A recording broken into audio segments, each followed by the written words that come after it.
Hello， 欢迎收看《哥哥讲哈喂》，我是敏华。大家有没有在国外有些滑雪的经验呢？我是有啦，不过呢，在国外啊，滑雪场里头，光是穿装备、搞定雪橇呢，就花了我超多的时间了。不过到底怎么学呢？我们就带大家去体验看看喽。台湾没有滑雪场，想要溜雪就得要到国外去，所以在台湾多了很多的溜雪好搞来教民众怎么溜雪。这些技巧在台湾先学好，一出国就可以轻松上手。我们今天呢，特别来访问我们漂亮教练。首先要请教练跟我们一起来学这个单字“好高”，就是学校。好高，到底为什么要先在台湾来学滑雪呢？教练，你在出国前，你要先来练习你的肌群，所以大概学多久的时间就可以到国外去滑雪了？大概是3个小时到8个小时的之间。大家想不想学溜雪呢？带大家体验看看喽。好，手推栏杆，手不要抓着。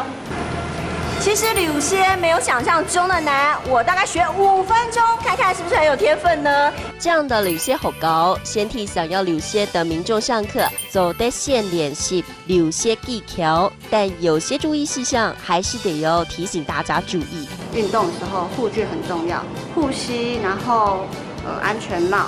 然后有些像 snowboard 就是单板的部分，它特别需要到护臀的部分，它比较容易摔跤。在溜雪好高练习1个小时就会满身大汗，是相当不错的运动。没有滑雪场的台湾，却能够体验溜雪感乐趣，很多的爱好者都觉得动算起。Hello， 各位观众朋友们，你们也喜欢滑雪吗？在台湾呢，虽然没有真的雪场，不过呢，如果你可以先练好你的技术，真正去到雪场的时候就不怕摔跌倒那么多次了。当然了，我们是新的词来复习一遍吧。来看到第一个词就是滑雪，溜雪，溜雪。第二个呢就是学校，好高，好高。第3个来学到一整句话哦，来看就是可以先练习滑雪技巧。做得先练习溜雪技巧，做得先练习溜雪技巧。你们都有学会了吗？记得多多复习哦，就跟练习滑雪技巧一样。好，我们下次见喽，拜拜。